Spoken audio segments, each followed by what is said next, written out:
안녕하세요. 저희는 행복한 신혼생활을 즐기고 있는 부부입니다. 알콩달콩 말 그대로 깨를 볶고 있는 요즘 새삼 참 행복하다는 생각이 드네요. 결혼을 하고 예상치 못한 현실들에 부딪히다 보니까 저희를 낳아주시고 키워주신 부모님들께 감사하고 대단하시다는 생각이 드는 요즘입니다. 그런 부모님들을 생각하시며 저희의 이야기를 들려드리고 싶어서 사연을 보내봅니다. 아내인 제가 남편을 대신해서 천천히 적어보도록 하겠습니다. 저는 서울 동대문구에서 태어났습니다. 어렸을 적 제 기억 속의 부모님 모습은 정말 성실하셨습니다. 매일 아침 일찍 일을 나가셨고 아무리 아파도 꼭 일하러 나가셨습니다. 아버지는 도배 일을 하셨습니다. 실은 제가 태어나기 직전에 아버지가 많이 아프셨다고 어머니가 말씀해 주셨습니다. 아버지께서는 원래 운전 일을 하셨답니다. 그러다가 음주운전 차에 의해 크게 사고를 당하시고 다리를 심하게 다치셨다고 했습니다. 어머니는 만삭의 배로 병원 간이 침대에 누워 지내시면서 아버지를 간호하셨답니다. 아버지는 2차례의 수술을 받으셨고 한쪽 다리를 평생 절어야 한다는 의사선생님의 소견을 받으셨답니다. 하지만 아버지는 포기하지 않으셨습니다. 사랑하는 어머니가 있었고 지켜야 할 뱃속에 아기가 있었으니까요. 그래서 정말 오랜 시간 동안 꾸준히 재활치료를 받으셨다고 했습니다. 제가 태어난 후에도 아버지의 재활은 계속되었답니다. 아버지는 불편한 다리로 집 근처 공장에서 일을 하시면서 계속해서 재활과 운동을 하셨고 그렇게 포기하지 않은 끝에 아버지의 다리는 완전히 회복되었습니다. 의사 선생님도 엄청 놀라셨다고 하더라고요. 많은 기적을 봤지만 근성과 의지가 정말 대단하다면서 아버지에게 경의를 표하셨답니다. 그렇게 목발 없이 완전히 멀쩡하게 걷게 되신 아버지는 도배일을 배우기 시작하셨습니다. 운전일을 하다가 알게 된 분과 함께 도배일을 제일 밑바닥부터 시작하셨대요. 먼지 가득한 공사 현장, 쉼없이 움직여야 하는 팔. 꼼꼼하고 정교한 작업이 처음에는 조금 어려웠지만 아버지는 금세 적응하셨고 제가 중학생 시절에는 어엿한 가게까지 차리게 되셨습니다. 아버지는 출장도 많이 가셨고 한번 출장을 가시면 보름은 우스웠습니다. 그래도 아버지는 출장을 가시면 매일 밤에 집에 전화를 해서 어머니와 저와 통화를 하셨습니다. 오늘 어떤 일이 있었는지, 밥은 어떤 걸 먹었는지, 지금 뭘 하고 있는지 등의 소소한 일상을 공유했습니다. 저는 그 시간이 참 좋았습니다. 멀리 있어도 아버지가 가까이 있는 기분이었고 아버지가 내 얘기를 들어주는 것도 좋았거든요. 그리고 어머니는 파출부 일을 하셨습니다. 제가 어렸을 때는 원래 일을 안 하셨거든요. 초등학교 들어갈 때까지만 해도 어머니는 일을 안 하고 계셨습니다. 가끔 낮에 옆집 아주머니 가게 일을 도우러 나가신 적이 있긴 했습니다. 하지만 형제도 없는 제가 너무 어려서 잠깐만 하고 제가 유치원이 끝날 때는 집에 오셨죠. 그러다가 초등학생이 되고 혼자 학교와 집을 오갈 수 있게 되었을 때쯤에 어머니께서 일을 하기 시작하셨습니다.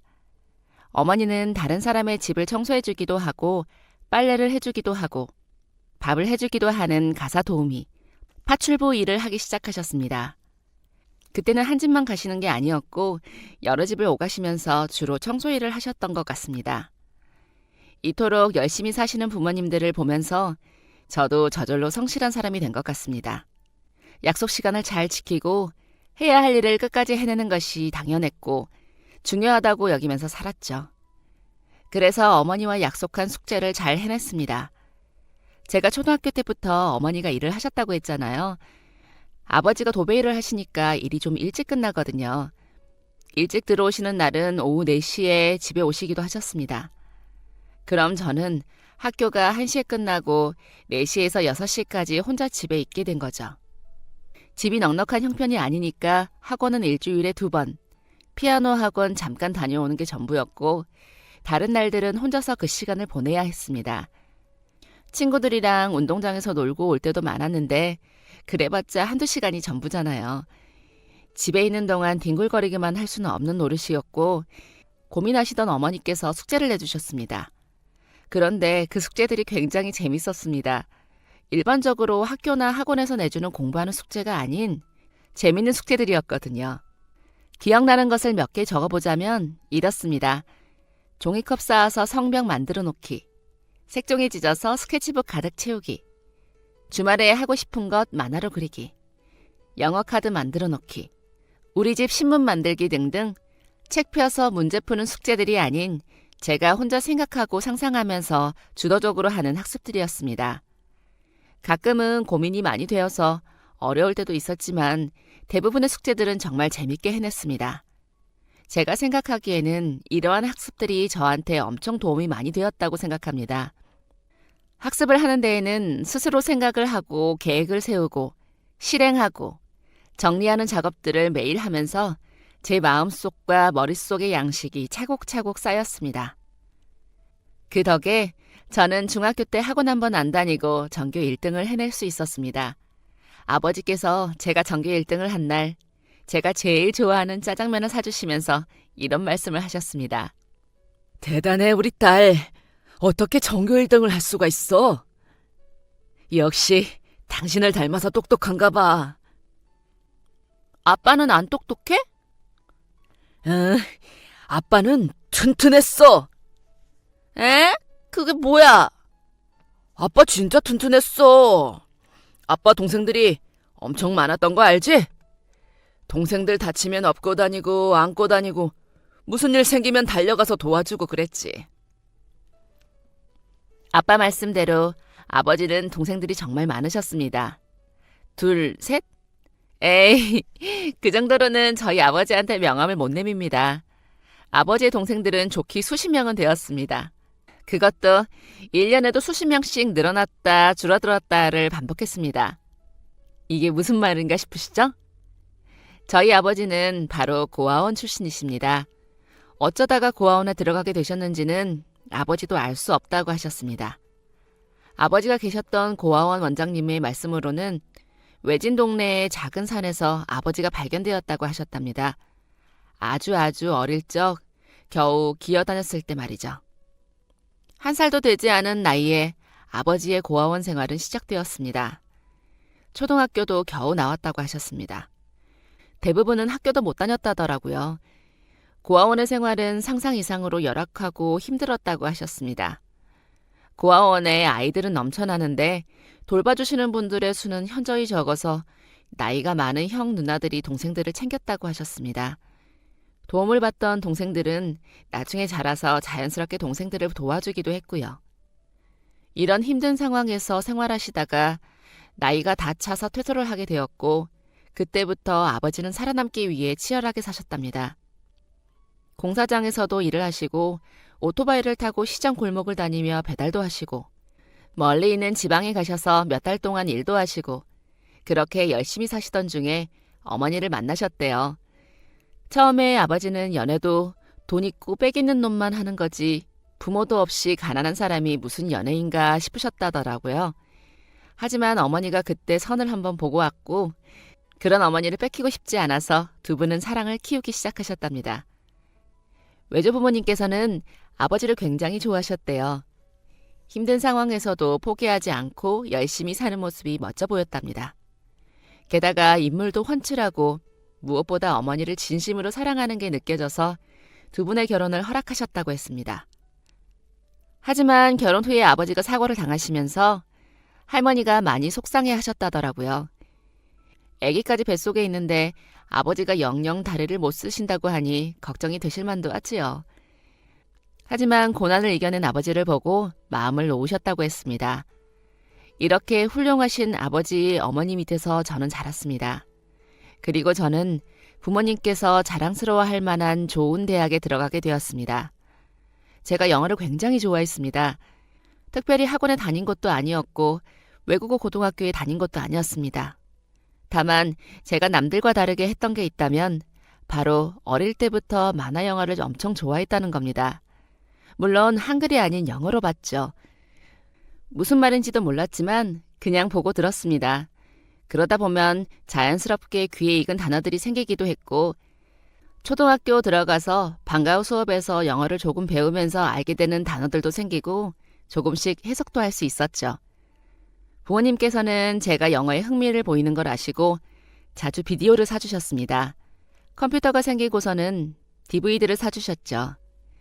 제가 외고에 다니지 않고 유학도 한 번 다녀오지 않고 영문학과에 들어갈 수 있었던 것은 바로 이런 것들이 밑바탕이 되지 않았나 싶습니다.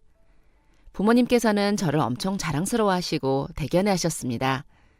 제가 대학교 들어갈 때까지 제 방이 없었거든요. 집에 방이 2개 있었는데 저랑 엄마가 큰 안방에서 생활을 했고 작은 방은 제 책상 하나만 넣어도 꽉 찼습니다. 아버지는 거실에서 주무셨고요. 그런데 제가 대학에 합격을 하고 아버지께서 이런 말을 하셨습니다. 우리 딸 대학 가면 더 공부 많이 해야 할 텐데 이제 성인이기도 하고 우리 이사 가자. 큰 집으로. 이렇게 말씀은 하셨지만 꼭 이런 이유 때문만은 아니었습니다. 제가 가게 될 대학교가 아버지 가게랑 가까웠거든요. 저희 아버지가 도배일 하시잖아요. 그 가게가 다니게 될 학교랑 꽤 가까웠습니다. 그리고 살던 집도 오래되기도 했고 어머니야 원래 여기저기 돌아다니시면서 일을 하니까 위치가 크게 상관이 없었습니다. 그래서 저희는 제 대학 합격과 동시에 이사 결심을 하게 되었고 태어나서 처음으로 아파트라는 곳에 살게 되었습니다. 20년도 넘은 오래된 아파트였지만 방도 3개나 있고 엘리베이터도 있었습니다. 그곳에서 저희 가족은 더 행복해질 준비를 하고 있었죠. 저는 대학 생활을 하면서 과외 아르바이트를 했습니다. 그리고 처음으로 화장이라는 것도 해보고 교복이 아닌 예쁜 치마를 사서 입어보기도 했습니다. 어머니한테 주름 개선이 되는 화장품을 사드리기도 했고 아버지 점포도 사드렸습니다. 학교에서도 좋은 성적을 받았고 저희 가족은 아무 문제 없이 아주 순탄한 생활을 하고 있었습니다. 그러던 어느 날 제 인생을 송두리째 바꿔버린 특별한 일이 펼쳐지기 시작했습니다. 그 특별한 일을 비유하자면 봄처럼 따뜻하고 하늘이 핑크빛이고 심장이 간질간질하고 볼이 뜨거워지는 일이었습니다. 네, 맞습니다. 바로 사랑에 빠져버린 거죠. 제가 22살 때였습니다. 3학년쯤 되니까 수강 신청하는 것도 요령이 생기더라고요. 스케줄을 잘 짜서 월요일, 화요일 오전에 여유가 좀 생겼습니다. 주말에도 과외를 나가서 늦잠을 자본 적이 오래되었던지라 3학년 동안은 월요일, 화요일 날 늦잠을 좀 자볼까 했습니다. 그런데 늦잠을 자는 것도 마음대로 안 되더라고요. 자연스레 눈이 떠졌습니다. 그 시간에 뭘 할까 고민하다 학교 근처 카페에 시간제 아르바이트를 하기로 했습니다. 제가 커피를 엄청 좋아하거든요. 언제 한번 동기가 이탈리아에 다녀오면서 커피 원두를 사다 준 적이 있었는데 너무 충격적으로 맛있더라고요. 제가 알던 커피의 맛이 아니었습니다. 그래서 그때부터 커피를 좋아하기 시작했고 원두의 차이점도 조금 알게 되었습니다. 그리고 무엇보다도 커피에서 나는 향이 너무 좋더라고요. 카페에서 일을 하면 그 향을 매일 맡을 수 있으니까요. 너무 좋겠다 생각했습니다. 그래서 한 번쯤 일해보고 싶었고 마침 제가 좋아하는 학교 근처 카페에서 모집 공고가 떴길래 지원했던 거였죠. 그쪽에 회사도 많이 있고 대학교까지 있어서 아침 시간에도 카페가 굉장히 붐볐습니다. 지금처럼 기계로 주문을 받을 때가 아니라서 주문받다가 커피 타고 또 주문받고 커피 타고 그랬었죠. 아침 8시에 출근해서 12시까지 쉬지 않고 일을 했습니다. 고작 4시간이었지만 정말 그 시간들을 불태워서 일을 했습니다. 그러던 어느 날이었습니다. 여느 때처럼 바쁜 아침을 보내면서 주문을 받고 있었습니다. 네, 다음 손님 주문 도와드리겠습니다. 네? 갑자기 양복 입은 한 남자가 저를 보더니 하고 소리를 지르는 거예요. 무슨 상황인가 어리둥절해서 멀뚱히 남자를 쳐다봤습니다. 키가 큰 남자가 고개를 갸우뚱거리면서 모자 속 제 얼굴을 뚫어져라 쳐다보더라고요. 손님? 너무 민망해서 제가 고개를 휙 돌리니까 남자도 덩달아 놀라면서 허둥지둥 커피를 주문했습니다. 주문을 마친 후에도 남자는 커피를 기다리면서 계속 제 얼굴을 쳐다봤습니다. 아는 사람인가? 한참을 생각해봤지만 도통 떠오르지가 않았습니다. 커피를 받은 후에도 잠깐 카페 안에 서성이더니 갑자기 시계를 보고는 허둥지둥 나가버렸습니다. 그리고 그날 이후 매주 월요일과 화요일만 되면 그 남자를 만났습니다. 그 전에도 왔던 손님인지는 잘 모르겠습니다. 제 눈에 띄게 된 날은 그 남자가 저를 뚫어져라 본 그날부터였습니다. 훤칠하게 키가 크고 단정하게 차려입은 양복이 잘 어울리는 남자였습니다. 남자는 항상 같은 메뉴를 시켰습니다. 아이스 아메리카노 6잔. 아무래도 회사 막내라서 대표로 커피를 사가는 것 같았습니다. 주변에 있는 회사들을 보면서 어디 회사에 다니나 상상해보기도 했습니다. 사원증 줄 색깔이 무슨 색인가 살펴보기도 했고 저도 모르는 사이에 저의 월요일, 화요일 아침은 그 남자에 대한 생각으로 가득 찼습니다. 언젠가 어머니께서 제게 이런 말씀을 하신 적이 있었습니다. 은영아, 너는 왜 연애 안 하냐? 대학 가면 연애를 해야 하는 거야. 그래야 남자 보는 눈도 생기고 그러지. 아, 연애는 무슨, 나 살기도 바쁜데. 얼씨구, 사람 사는 데는 사랑이 빠지면 안 되는 거야. 사랑이 있어야지, 사랑이. 나는 그런 거 없어도 잘 사네요. 정말 그랬습니다. 학창 시절에도 그 흔한 짝사랑 한 번 한 적이 없었습니다. 친구들이 전교회장 선배를 보면서 깍깍거리고 좋아하는 남자애한테 줄 초콜릿을 만들고 정성스레 편지를 쓸 때에도 저는 멀뚱히 보기만 했습니다. 나는 연애세포가 없는 사람이 아닐까 생각하기도 했습니다. 대학생이 되면 좀 다를까 했지만 별로 달라진 건 없더라고요. 동기나 선배 남자들하고 잘 지냈지만 누굴 좋아한 적은 없었습니다. 1학년 1학기 때 복학생 선배한테 고백을 한번 받기는 했지만 저는 전혀 마음이 없었던지라 거절했습니다. 그 이후로도 그저 과외, 학교, 가족 이런 것들이 전부였습니다. 그렇게 메말라 있던 제 마음에 갑자기 꽃이 핀 겁니다. 자꾸 그 남자에 대해 상상하고 시도 때도 없이 생각나는 게 진짜 이상했습니다. 그 남자랑 말을 해본 것도 아니고 그냥 얼굴만 본 게 전부인데 이럴 수 있나 싶었고요. 그렇게 그 남자를 알게 된 지 한 달쯤이 지난 어느 날이었습니다. 남자가 카페에 주문을 하러 왔고 저는 익숙하게 아메리카노 6잔을 눌렀습니다. 계산을 하려는데 카드 대신 남자의 질문이 훅 들어왔습니다. 월요일, 화요일에만 나오시나 봐요. 아, 저요? 아, 네, 맞아요. 매일 왔는데 안 보이시길래. 아, 학교 다니느라 월요일, 화요일에만 일해요. 그렇구나. 그럼 몇 시에 끝나요? 저 12시에. 왜요? 12시요? 여기 건너편에 냉면집 있는데 가봤어요? 네? 냉면? 아니요. 거기 갈래요? 오늘 일 끝나고? 저는 대답 대신 고개를 끄덕였습니다. 갑자기 냉면이라니. 여름도 아니고 아직 꽃도 안 핀 봄에 갑자기 냉면이라니. 정말 뜬금없었지만 너무 당황스러워서 그냥 알겠다고 했습니다. 일 끝나고 나가니까 남자가 회사에서 뛰어나왔는지 헐레벌떡 카페 앞으로 왔고 저희는 진짜 건너편 냉면집에 가서 냉면을 먹었습니다. 이것도 데이트라고 해야 할까요? 첫 데이트에 냉면이라니. 데이트라는 것 자체가 난생 처음이라서 무슨 말을 해야 할지 모르겠더라고요. 너무 어색해서 말도 못하고 냉면만 먹었습니다. 남자도 떨리기는 마찬가지였는지 식사 내내 말도 안 하고 얼굴도 못 쳐다보더라고요. 점심시간은 끝나가는데 둘 다 진짜 냉면만 먹었습니다. 아, 이렇게 끝나는구나 싶었는데 냉면 가게를 나오는데 남자가 드디어 입을 열었습니다. 다음에는 다른 거 먹을까요? 좀 더 예쁜 것으로 맛있는 거 먹을래요? 그래요. 그렇게 남자와 연락처를 주고받고 헤어졌습니다. 아무렇지 않은 척했지만 저 정말 떨려서 미치는 줄 알았습니다. 이건 분명 데이트 신청이 맞잖아요. 그날 이후 저희는 일주일에 한두 번 만나서 데이트를 하게 되었습니다. 처음엔 떨려서 아무 말도 못했던 저희였는데 어느새 서로를 마주보고 웃을 수 있는 사이가 되었습니다. 같이 영화관도 가고 예쁜 카페도 찾아가고 주말에도 만나는 사이가 되었죠. 그렇게 2달쯤을 서로를 알아갔습니다. 남자는 굉장히 소박하고 수수한 사람이었습니다.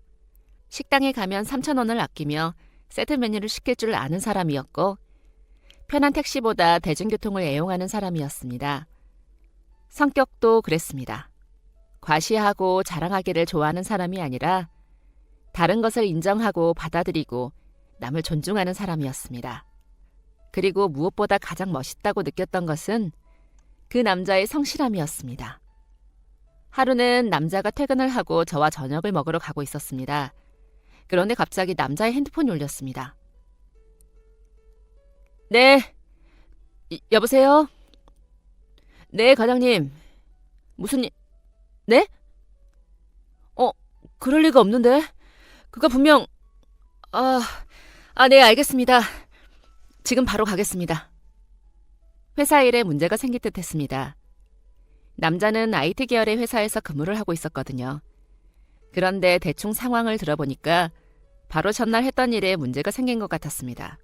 그런데 그날 남자는 출근을 하지 않았습니다. 왜냐면 남자의 아버지의 기일이었거든요. 저와 문자를 주고받으면서 얘기해줬습니다. 아버지 기일이라 어머니와 함께 납골당에 간다고 했었죠. 물어보니까 남자랑 같이 입사한 동기와 대리님이라는 사람이 문제를 발생시켰더라고요. 그런데 굳이 이 남자가 과장님한테 욕을 먹어가면서까지 회사를 가는 이유는 단지 자기가 회사에서 제일 가까이 있어서랍니다. 사실 그때 저는 이해가 잘 되지 않았습니다. 사회생활 경험이 없는 대학생이라서 그랬겠죠. 그 모습이 한편으로는 조금 답답하면서도 한편으로는 멋있어 보였습니다. 남자가 정신없이 회사로 향하면서 그러더라고요. 근처에서 1시간만 기다려줄래요? 1시간 내로 올게요. 내가 맛있는 거 사줄게요. 조금만 기다려요. 근처 카페에서 시간을 보냈고 정말 딱 1시간이 되었을 때 남자가 카페 안으로 뛰어들어왔습니다. 얼마나 뛰었는지 허헉거리던 남자는 저를 발견하고는 해맑게 웃으며 말했습니다. 고기 사줄게요. 그날 남자의 모습이 참 멋져 보였습니다. 저보다 고작 몇 살 많은 오빠인데 그날만큼은 정말 굉장한 어른처럼 느껴졌습니다. 일 얘기할 때도 마찬가지였습니다. 언젠가는 창업을 하고 싶다던 남자는 가끔 스타트업에 대한 얘기를 하고는 했는데 그때마다 두 눈이 초롱초롱하게 반짝였습니다. 사회생활을 하는 어른이 되어도 저렇게 꿈이 많을 수 있다는 것을 그때 처음 알게 되었습니다. 그런 열정이 정말 멋있어 보였고 나도 더 괜찮은 사람이 되고 싶다라는 생각을 하게 해주었죠.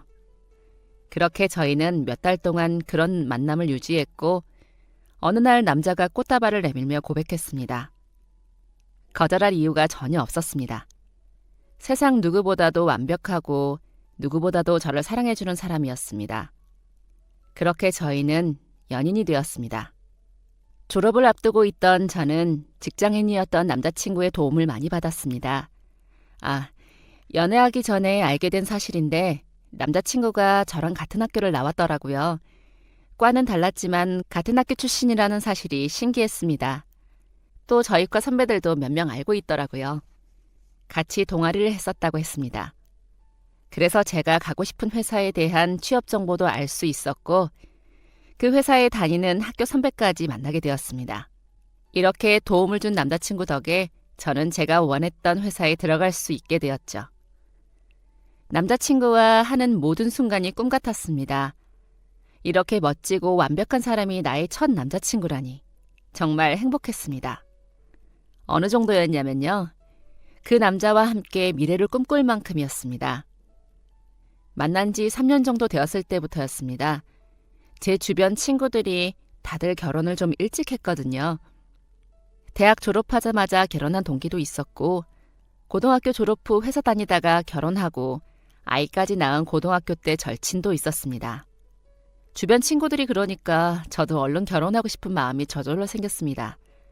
그리고 제가 연애하는 걸 어머니가 알고 계셨거든요.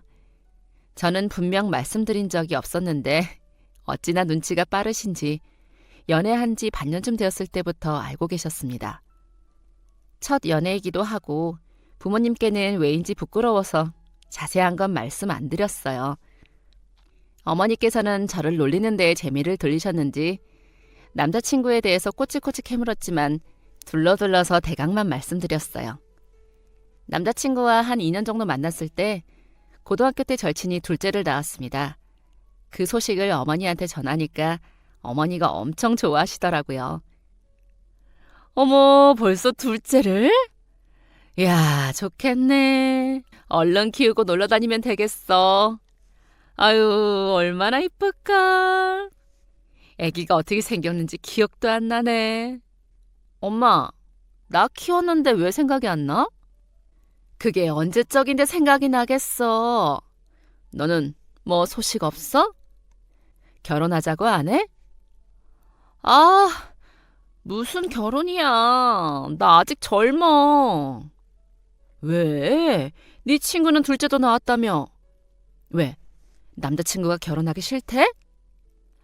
그런 건 아닌데. 왜? 엄마는 내가 결혼했으면 좋겠어? 그럼 당연하지. 얼른 해서 애도 낳으면 더 좋지.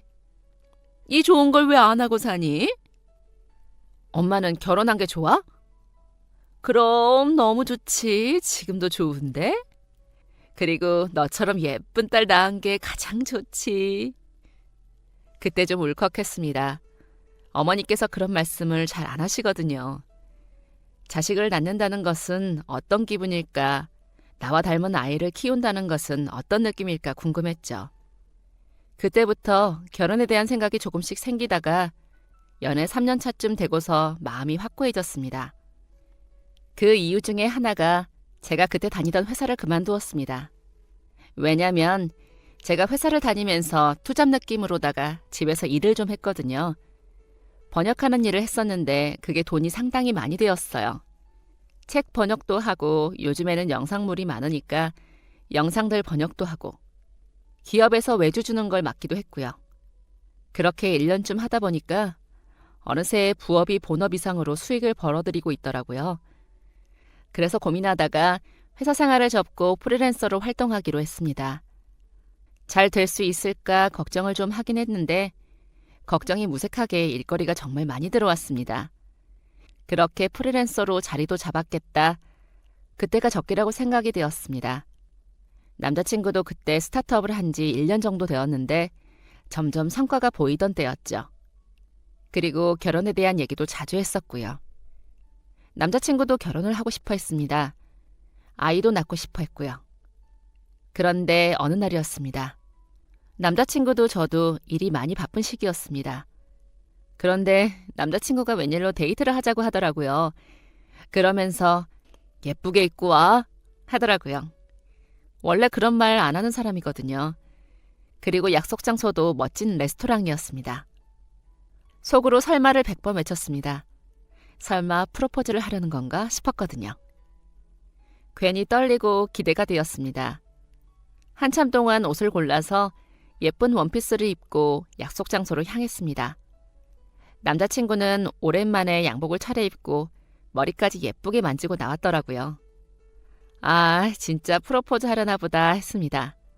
식사하는 내내 너무 긴장해서 밥이 입으로 들어가는지 코로 들어가는지도 모르고 먹었습니다.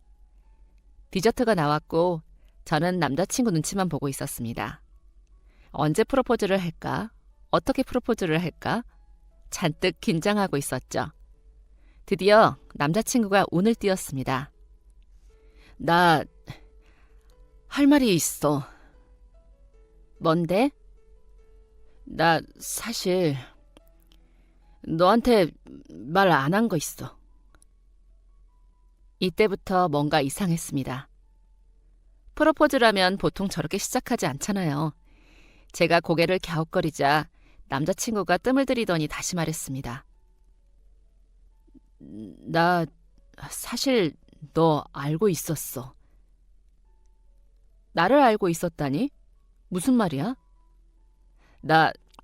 너 카페에서 처음 본 거 아니야. 대학생 시절 카페에서 아르바이트를 했을 때가 다시 떠올랐습니다. 남자친구가 저를 처음 봤을 때 했던 것. 그러면서 제 얼굴을 뚫어져라 쳐다봤던 것이 떠올랐습니다.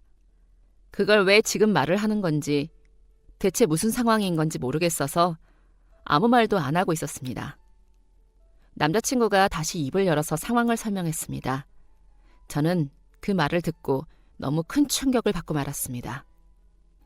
은영아, 나 사실 너 본 적 있어.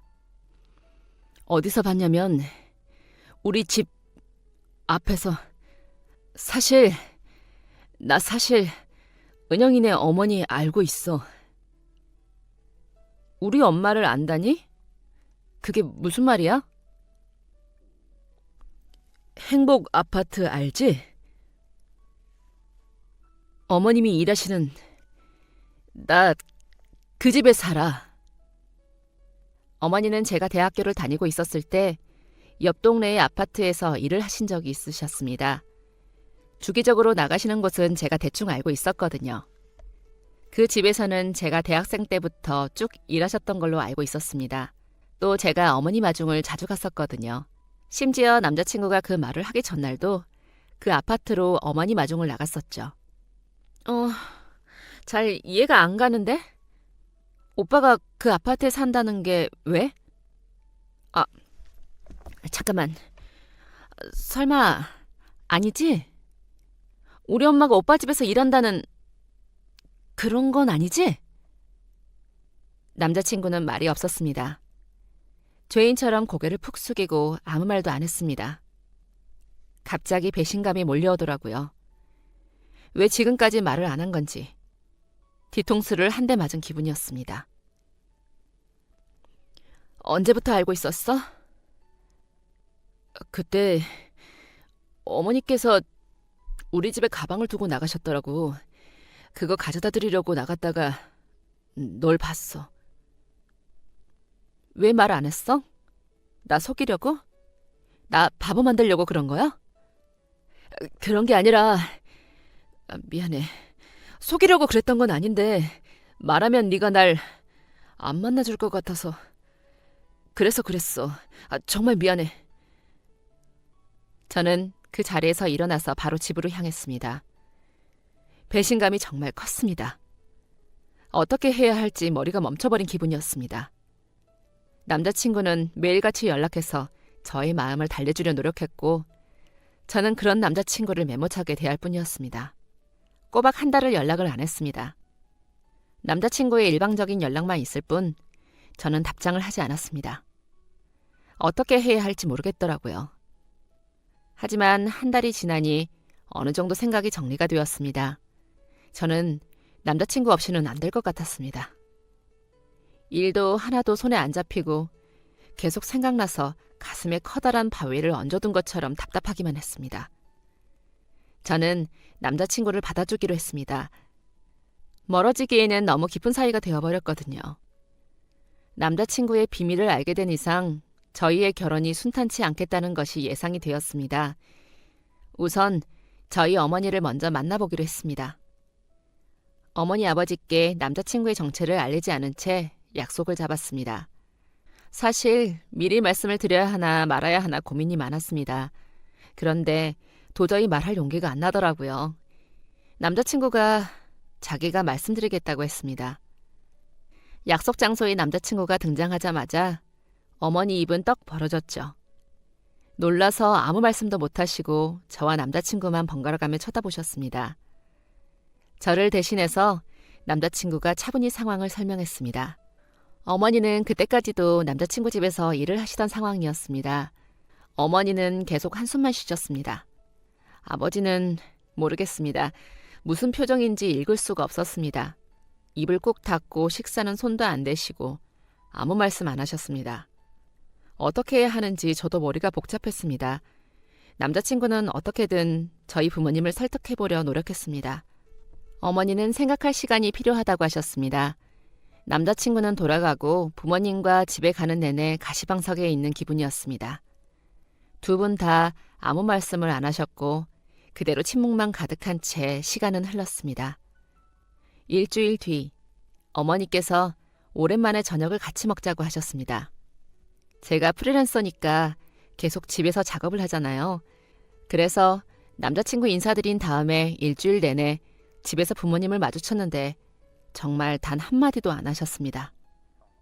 저는 계속 눈치만 봤었고요. 그런데 갑자기 저녁을 먹자고 하시다니 심장이 터지는 줄 알았습니다. 밥상 위에는 토종닭으로 끓인 백숙이 있었고 아버지가 말없이 닭을 발라주고 계셨습니다. 식사를 시작하려는데 어머니가 말씀하셨습니다. 잘 맞나 봐. 어?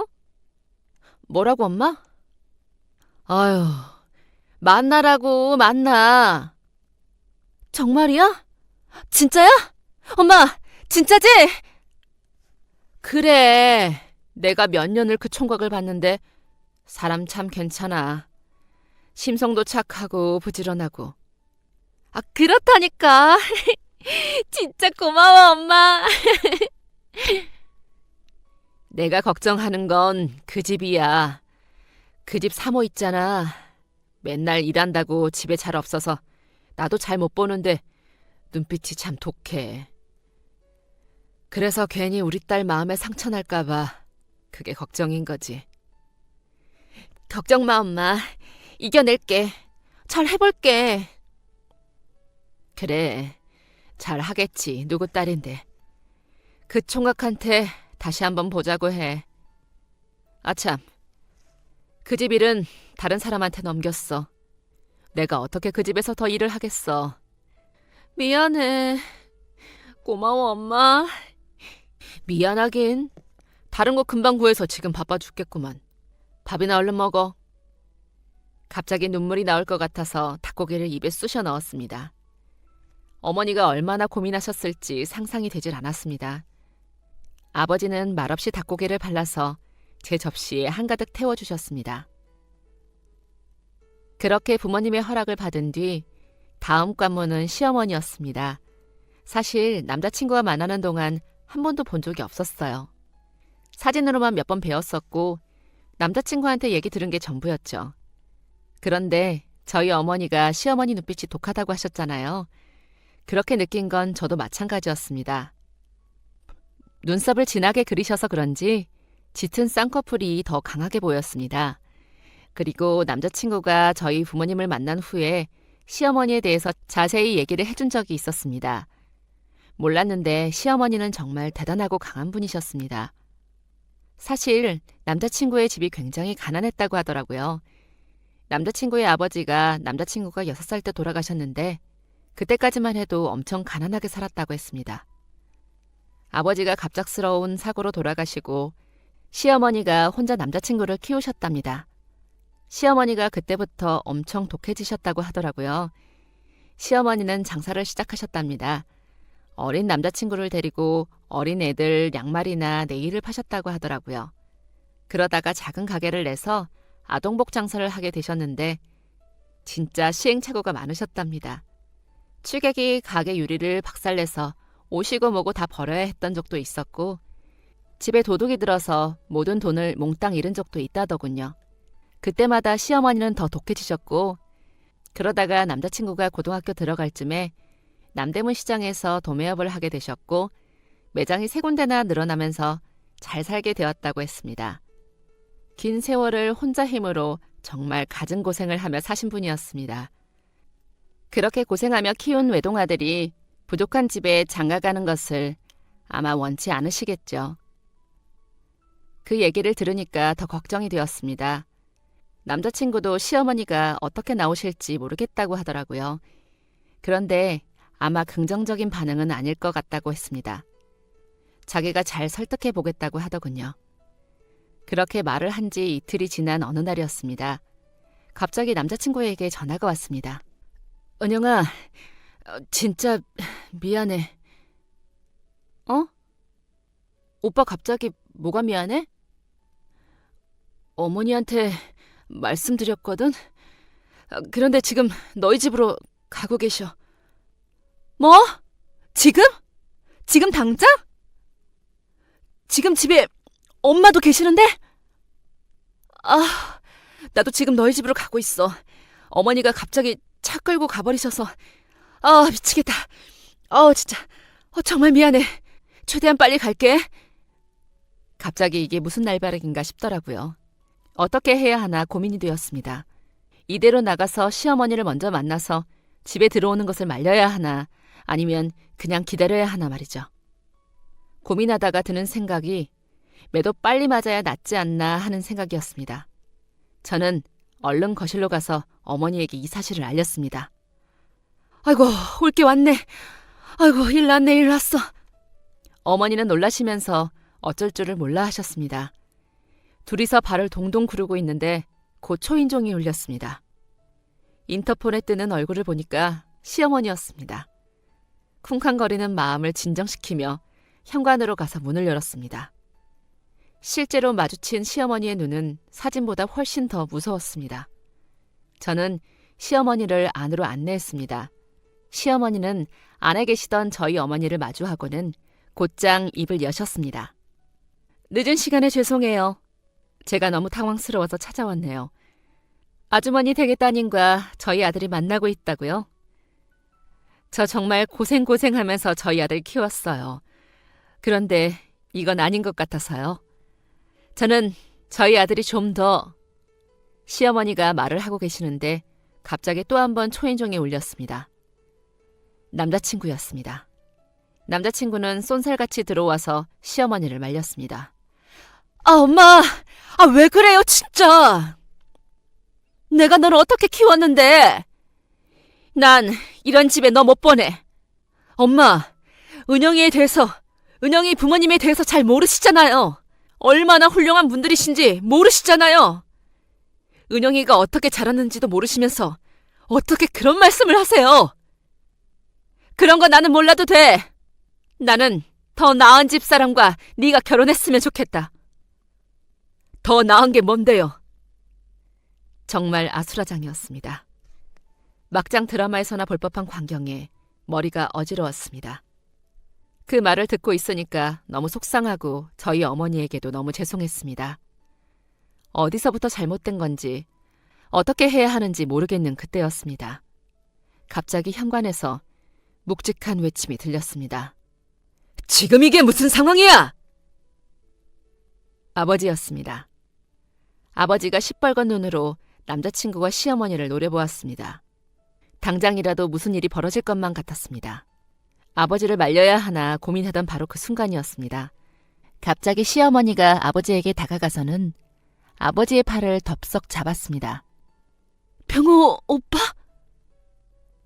시어머니께서 아버지의 이름을 부르는 겁니다. 이게 또 무슨 상황인지 연속으로 몰아치는 충격에 말을 잃었습니다. 두 분이 무슨 관계인가 열심히 생각하고 있는데 갑자기 시어머니가 눈물을 흘리시는 겁니다. 시어머니를 제외한 모두가 당황했습니다. 어머니는 얼른 가서 휴지를 꺼내오고 저는 물을 내오고 아버지는 영문을 알 수 없어서 돌처럼 굳어버리시고 남자친구는 우왕좌왕했죠. 시어머니의 마음이 좀 진정이 되고 저희는 거실에 둘러앉았습니다. 무슨 말부터 어떻게 해야 할지 다들 눈치만 보고 있는 이상한 상황이었습니다. 그때 먼저 침묵을 깬 건 아버지였습니다. 저를 어떻게 아시죠? 오빠, 나 기억 안 나? 나 순자야, 순자. 단발머리 순자. 뭐? 네가 순자라고? 그래. 아니, 이럴 게 아니네. 아주머니, 아니지. 아니야. 사돈, 제가 무리를 일으켜서 죄송했습니다. 제 얘기 좀 들어봐 주실래요? 갑자기 시어머니께서 어머니의 손을 꼭 붙잡고 말씀을 시작하셨습니다. 그러니까 시어머니와 아버지의 관계부터 설명을 해보자면 두 분은 바로 같은 고아원에서 지냈던 것이었습니다. 시어머니가 고아원에서 지냈다는 사실은 전혀 모르고 있었거든요. 지극히 개인적인 부분이라 남자친구가 말을 안 해준 모양이었습니다. 물론 저도 아버지를 그렇게 말하지 않았고요. 그런데 두 분이 같은 고아원에서 지냈고 시어머니보다 5살 많았던 아버지가 동생들을 엄청 잘 챙기셨답니다. 물론 그중에는 시어머니도 있었고요. 한 번은 고아원에서 불이 난 적이 있었답니다. 심한 건 아니었지만 주방에서 이어진 불길이 바로 옆에 아이들이 있는 방까지 옮겨 붙은 사건이었다고 하더라고요. 그때 아버지가 먼저 냄새를 맡고 일어나서 불이 옮겨 붙은 방에 있던 동생들을 모두 대피시켰답니다. 그때 자는 애들 몇 명을 깨우다가 불길에 휩싸여서 팔 한쪽에 큰 화상을 입으셨고요. 그때 그 흉터가 아직까지도 아버지 팔에 있습니다. 팔꿈치부터 손등까지 이어진 흉터였죠. 그런데 그때 그 방에서 목숨을 구한 사람 중 한 명이 시어머니였답니다. 아버지가 고아원에서 퇴소하던 날 동생들이 몰려 나와서 한바탕 울음을 터뜨렸는데 그중에 시어머니도 있었다고 하더라고요. 내가 오빠를 정말 생명의 은인이라고 생각하고 살았는데 어떻게 이렇게 만나. 참 인연이란 게 있나 봐. 내가 진짜 신뢰되는 행동을 했네. 나도 정말 고생 많이 하고 살아서 우리 아들 좀 덜 고생했으면 좋겠어서 내가 내 욕심 때문에 너무 놀라서 못된 행동을 했나 봐. 정말 미안해. 정말 미안해요. 오빠 딸이라면 나는 무조건 찬성이야. 더 볼 것도 없어. 얼마나 똑똑했던 사람인데 자식은 오죽하겠어. 은영이라고 했나? 갑자기 와서 미안해요. 두 사람 결혼 허락할게요. 우리 잘 지내봐요. 시어머니는 정말 진심을 담아서 저에게 사과를 해주셨습니다. 그렇게 우당탕탕한 하루가 지나갔고 저와 남자친구는 여전히 어리둥절한 채 결혼 준비를 시작하게 되었습니다. 정신은 없었지만 행복했습니다. 예쁘게 꾸미는 것에 젬병인 저에게 결혼 준비란 정말 힘든 일이더라고요. 예쁜 식장 알아보고 까다롭게 음식 고르고 예쁜 스튜디오 알아보고 정말 고민의 연속이었지만 어찌저찌 잘 해내게 되었습니다. 그리고 이런 우여곡절을 보낸 끝에 저희는 지금 아주 달달하고 행복한 신혼을 보내고 있는 중이죠. 너무 행복해서 이래도 되나 싶을 정도로 꿈같은 시간들을 보내고 있습니다. 하는 거라곤 매일 집에서 일하는 것뿐이지만 매일 남편의 퇴근 시간이 기다려지는 삶입니다. 이거 굉장히 재밌는 거더라고요. 오늘은 어떤 저녁을 준비해 놓을까, 오늘은 뭘 하면서 밤을 보낼까, 주말에는 뭘 하면 좋을까 하는 기분 좋은 물음표들이 머릿속에 가득합니다. 결혼한 지 반년이 다 되어가는 요즘에는 가끔 상상해 봅니다. 만약에 아버지와 시어머니가 모르는 사이였다면 저희는 어떻게 되었을까요? 결혼을 하지 못했을까요? 제가 궁금해서 가끔 시어머니께 여쭤보거든요. 그럼 시어머니는 이렇게 대답하십니다. 이렇게 예쁜 며느리를 어떻게 안 좋아하니? 나는 은영이 네 아버지가 아니었어도 분명 너를 좋아했을 거야. 어떻게 이렇게 예쁜 게 우리 가족이 되었을까? 요즘 시어머니는 남편보다 저를 더 좋아하시는 것 같습니다. 물론 저도 시어머니가 정말 좋고요. 무서운 인상과 다르게 엄청 다정하시고 정도 많으신 분입니다. 저희 어머니랑도 같이 한정식 맛집도 가시면서 정말 잘 지내고 계시고요. 지금 가족들이 다 저희 아기를 기다리고 있거든요. 저도 마찬가지고요. 곧 좋은 소식이 있으면 좋겠네요. 이런 어른들과 함께라면 힘든 육아도 분명 잘 이겨낼 것 같습니다. 저희 가족의 특별한 인연 들어주셔서 감사하고 모두 행복한 하루 보내세요. 지금까지 사연 들어주셔서 감사합니다. 사연이 재미있으셨다면 구독과 좋아요 부탁드려요. 감사합니다.